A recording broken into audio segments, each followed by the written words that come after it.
hemos hablado del liberalismo y de las bases filosóficas del liberalismo. Vamos a hablar del socialismo y de las bases filosóficas del socialismo. Bueno, si por un lado teníamos el liberalismo, en el que decía que lo más importante es la propiedad privada, y que la gestión y la libertad de los individuos para establecer relaciones económicas en base a su propiedad privada es lo más importante, y que toda intervención del Estado lo que haría es frenar el crecimiento económico de una determinada sociedad. Y es más, el liberalismo también propone que una menor intervención del Estado podría llevar a un mayor crecimiento económico y, por lo tanto, a menores tasas de pobreza generalizadas. Es un poco los principios fundamentales del liberalismo. Sumado esto a una creencia fundamental en el liberalismo, que es que la competencia libre entre individuos es sana para el crecimiento económico.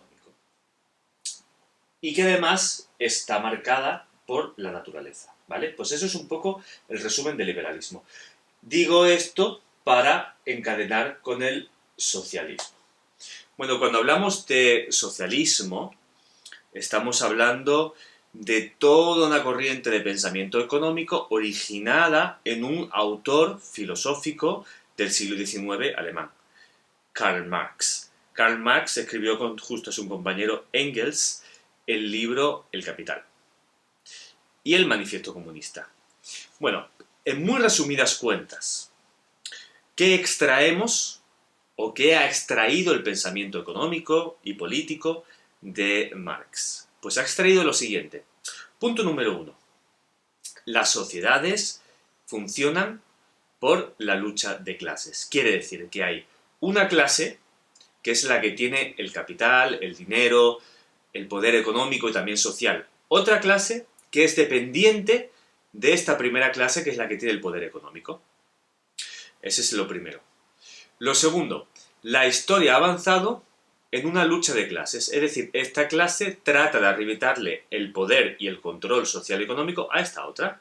Esta otra queda defenestrada de su posición social y esta es la que obtiene el poder social. Pero esta genera una nueva sociedad o clase social que trata de arrebatarle el poder a esta. Y en esta dinámica de lucha de clases vemos el desenvolvimiento de la historia. Desde la antigüedad, los arestois en la antigua Grecia dominaban sobre los esclavos se podían hacer ciudadanos libres y obtener posición social. Llegamos al Imperio Romano, llegamos a ver que incluso algunas personas que habían sido esclavos tenían una posición social, pero venían otros pueblos bárbaros que no pertenecían a los romanos, pero que dependían de los romanos, que vienen a arrebatarle el poder a los romanos en cierto modo. Y lo mismo ocurre en la Edad Media, con la Iglesia y la monarquía, que son derrotadas en la Ilustración por el movimiento ilustrado, la burguesía. ¿Qué está ocurriendo en el siglo XIX? Dice Marx, es la burguesía la que se apropia de las fábricas y son los que tienen el capital actualmente.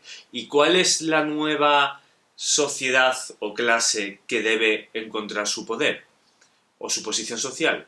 El proletariado. El proletariado son aquellas personas que trabajan en fábricas en unas condiciones económicas infrahumanas y unas condiciones salubres o de sanidad también infrahumanas. Y esos son los nuevos esclavos de que arroja la sociedad industrial. Entonces, veis, en este desenvolvimiento de la historia encontramos una continua lucha de clases. ¿Cuál es la propuesta de Marx? Primero, vamos a frenar la lucha de clases. ¿Cómo frenamos la lucha de clases? Frenando lo que provoca la lucha de clases, que es la alienación.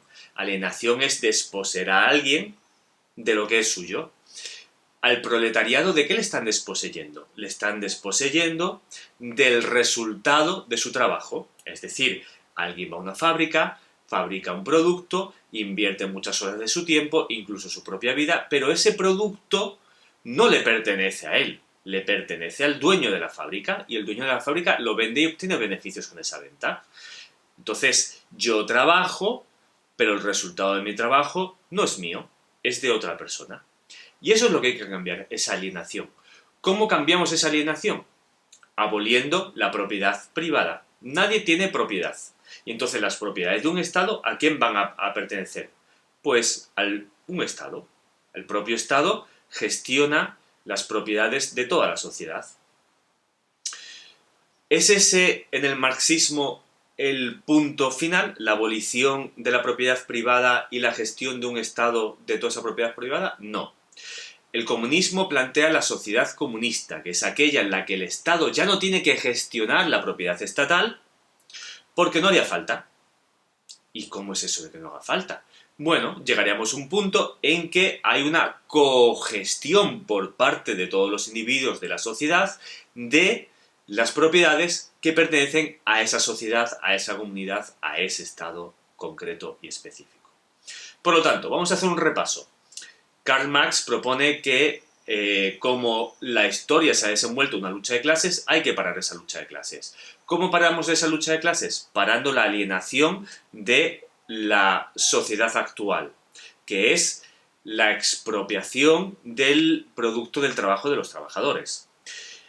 ¿Cómo hacemos eso? Aboliendo la propiedad privada. En dos fases. Una, en la que hay un Estado que es la que gestiona todas las propiedades. Dos, un Estado ideal en el que llegamos a la sociedad comunista, en la que son los individuos los que gestionan la propiedad de toda la sociedad, de todos los miembros de una sociedad. Bueno, no quiero acabar esta parte del liberalismo y el socialismo sin haceros una conexión con la actualidad. Nuestros partidos políticos, en sus principios, se posicionan más cerca del liberalismo o más cerca del socialismo. ¿Vale? ¿Qué propondría un partido como el Partido Socialista? Que por eso se llama socialista. O incluso Podemos. Pues estos dos partidos, con muchos matices, se situarían muy cerca de las propuestas socialistas. No aboliendo la propiedad privada, no aboliendo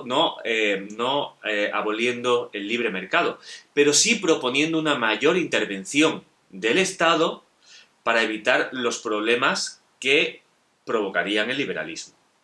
Tenemos en otro extremo a PP, Partido Popular, y tenemos otro extremo a Ciudadanos.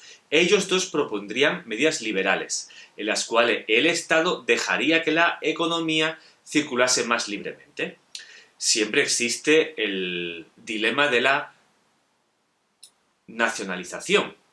Por ejemplo, en las comunidades, se supone que en las comunidades en las que gobiernan partidos como PP o Ciudadanos, son más propensas a que se privatice la educación o la sanidad.